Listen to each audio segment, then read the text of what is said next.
En El Abogado Responde este mes tenemos noticia. Cobo Serrano ha logrado una sentencia judicial declarando la devolución del impuesto de plusvalía girada por el Ayuntamiento de Alcázar de San Juan. Y qué mejor momento que este último jueves de mes que dedicamos precisamente a hablar de asuntos jurídicos con los profesionales de este gabinete vecino en el Centro Financiero de Alcázar de San Juan. Muchas son las noticias que últimamente se están produciendo y de las que nos hacemos eco los medios de comunicación sobre el impuesto de plusvalía que giran los ayuntamientos. Y este despacho ha obtenido una sentencia en el Juzgado de lo Contencioso Administrativo de Ciudad Real por la cual se ordena que el Ayuntamiento de Alcázar de San Juan devuelva al contribuyente lo pagado por dicho impuesto de plusvalía, considerando este nulo. Un impuesto pagado por multitud de contribuyentes a los ayuntamientos que se encarga de gravar el incremento de valor de los terrenos urbanos, y a muchos de ustedes les sonará de haberlo tenido que pagar tras vender un inmueble o recibirlo por herencia o donación. Y en este programa vamos a ampliar y vamos a desgranar exactamente cómo funciona el impuesto, de qué forma afecta a los contribuyentes y qué derechos tienen estos para reclamarlo. Hoy con la experiencia de Teresa Rillo Sáez, del área de Derecho Administrativo del despacho Cobo Serrano Abogados. Teresa, muy buenas tardes. Hola, muy buenas tardes, Marcos. ¿Qué es el impuesto de plusvalía?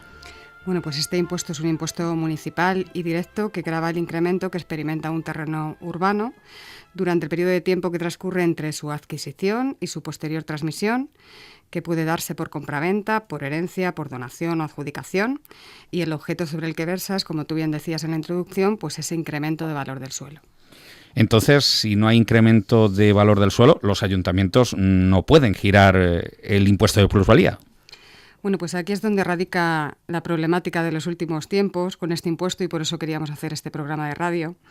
Y es que pues es de sobra conocido que en la actualidad lo más normal es que cuando uno vende un inmueble ahora, que compró quizá hace 10 o 15 años, pues al contrario de lo que ocurría antes de la crisis económica, ahora vendemos por un valor inferior al que lo adquirimos en su día. Sin embargo, los ayuntamientos siguen girando la plusvalía, aunque no exista este incremento de valor, porque vienen aplicando una fórmula aritmética que viene prevista en la Ley de Haciendas Locales, que solo atiende al valor catastral del inmueble. Es decir, el valor catastral no es el valor real de mercado, es otro tipo de valor. El ayuntamiento toma como base este valor catastral, lo multiplica por un coeficiente en función del número de años que se haya tenido este bien en propiedad, y además le aplica un tipo impositivo.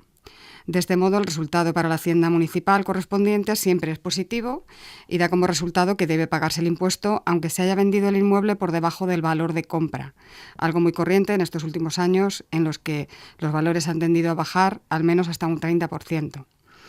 Pero, sin embargo, aunque esta es una posibilidad legal, es una fórmula legal que está plenamente prevista en la Ley de Haciendas Locales, lo cierto es que para que se aplique el tributo tiene que haber un hecho imponible, y ese hecho imponible es el incremento real del valor del suelo, que no coincide con ese valor catastral que decimos. Pero esta es una cuestión que tienen que probar los contribuyentes y tiene que confirmarse por sentencia judicial. Actualmente hay numerosas cuestiones de inconstitucionalidad planteadas ante el Tribunal Constitucional que evitarían este calvario judicial al que se somete a los contribuyentes cuando no quieren pagar una plusvalía porque no se ha dado ese hecho imponible, porque el ayuntamiento lo gira de manera automática. Pero el Tribunal Constitucional al que aludes, ¿se ha pronunciado ya? Pues sí, se ha pronunciado el Tribunal Constitucional en recientes sentencias de 16 de febrero y de 1 de marzo de este año 2017, declarando inconstitucionales los artículos correspondientes al impuesto de plusvalía, pero exclusivamente en los territorios históricos de Guipúzcoa y Álava, que tienen una normativa foral que, aunque es idéntica a la normativa nacional, pero solamente afecta a estos contribuyentes de estos territorios. Por ello entendíamos conveniente explicar hoy aquí en este programa de radio que, pese a todas las noticias que se están publicando sobre el pronunciamiento del Tribunal Constitucional, los contribuyentes deben saber que esa nulidad solamente afecta de momento a esos territorios forales y no al resto de España. No obstante, es de esperar que, dado que los artículos de esa normativa foral, como digo, son exactamente iguales a los que recoge nuestra normativa nacional, es cuestión de tiempo que el Tribunal Constitucional vuelva a dictar sentencia de nuevo con ese mismo fallo. Esta vez ya sí para la normativa nacional, lo que obligará al legislador a modificar la Ley de Haciendas Locales en este aspecto, En tanto que existen además cuestiones de inconstitucionalidad, como decía antes, que han sido promovidas por los juzgados de Barcelona, de Jerez y de Madrid y que afectará, por tanto, a todos los ayuntamientos de ámbito nacional. Volviendo a la noticia que nos ocupa y que al principio comentábamos a nuestros oyentes, el despacho de Cobo Serrano ha logrado una sentencia judicial contra el Ayuntamiento de Alcázar de San Juan declarando nula la plusvalía girada a un contribuyente. ¿Se recupera de verdad ese dinero pagado por el dichoso impuesto? Sí, claro. Los contribuyentes tienen que tener confianza en que una vez que se obtiene una sentencia judicial que declara que efectivamente no ha existido ese incremento de valor y por tanto la plusvalía es nula, pues el ayuntamiento, en este caso el de Alcázar de San Juan, está obligado por orden judicial a devolver lo que el contribuyente pagó y además ha incrementado con los intereses de demora correspondientes. Lo importante, como digo, es probar ante el juzgado que no ha existido ese incremento del valor del bien.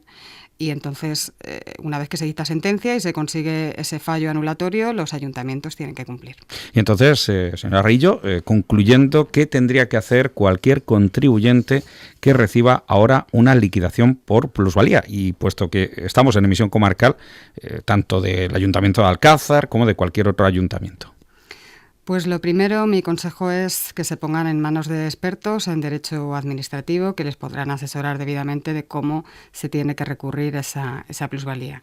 Porque lo importante que debe quedar hoy en este programa es que la plusvalía, atendido a que efectivamente los artículos son inconstitucionales y hay que acreditar, porque hombre, si realmente el incremento de valor ha existido, pues la plusvalía será válida, pero si no ha habido ese incremento de valor, está claro que la plusvalía no será válida, pues es un impuesto que debe en todo caso recurrirse y probar que no ha existido ese incremento del valor.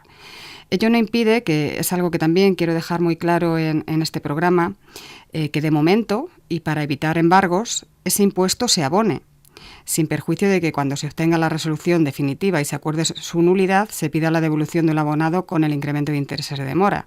Los contribuyentes tienen que saber que tienen varias opciones cuando reciben la plusvalía. Además de recurrirla en los plazos legalmente establecidos, pueden optar por pagarla, que se lo aconsejará su abogado, dependiendo de la cantidad que sea, por avalarla, si la plusvalía supera los 30.000 euros, en cuyo caso no tendrían que pagarla, pero sí presentar un aval. Pueden pedir la suspensión si reúnen unos requisitos legales que hay para hacerlo y también pueden solicitar el aplazamiento y el fraccionamiento de esa deuda que se les exige por plusvalía. En todo caso, todo eso, cuando se obtenga la sentencia anulatoria, se les devolvería lo que se ha pagado con intereses. No puede quedarse los contribuyentes en la creencia de que estamos esperando a que el Constitucional va a fallar finalmente su nulidad para decir que no van a pagar ese impuesto, porque los ayuntamientos tienen ejecutividad en sus resoluciones, nos girarían la vía ejecutiva, lo que conlleva un recargo del 20% sobre la deuda inicial y posteriores embargos si la deuda no se ha pagado, no se ha aplazado, no se ha fraccionado o no se ha suspendido. Y a partir de este programa, abogada, habrá oyentes que lleguen a tiempo de mirar su plusvalía con lupa, pero ¿qué ocurre con los contribuyentes que hayan pagado ya esa plusvalía y no la recurrieron en su momento? Bueno, pues este es otro caso, Claro. otro caso específico. Y aquí además hay que diferenciar de los contribuyentes que presentaron una autoliquidación a su ayuntamiento, de aquellos otros que fue el propio ayuntamiento quien les emitió la liquidación por plusvalía. Para los primeros, para aquellos que presentaron la autoliquidación, tienen ahora un procedimiento de rectificación de datos, pero tienen que tener en cuenta la prescripción. Es decir, no se pueden rectificar si han transcurrido más de 4 años, se podrá pedir la devolución de aquellas plusvalías pagadas de aquí a 4 años atrás, pero no más. Y en todo caso habrá que esperar a que el Tribunal Constitucional diga que efectivamente la normativa nacional, en los artículos de esta parte de la Ley de Haciendas Locales, es nula.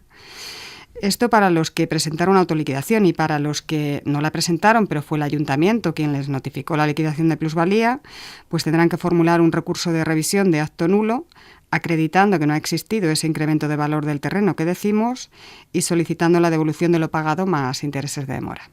Pues otra vez más, una sentencia de la que ha salido beneficiado un contribuyente esta vez, y con el asesoramiento de los abogados que cada último jueves de mes nos visitan aquí en la radio, los abogados de Cobo Serrano.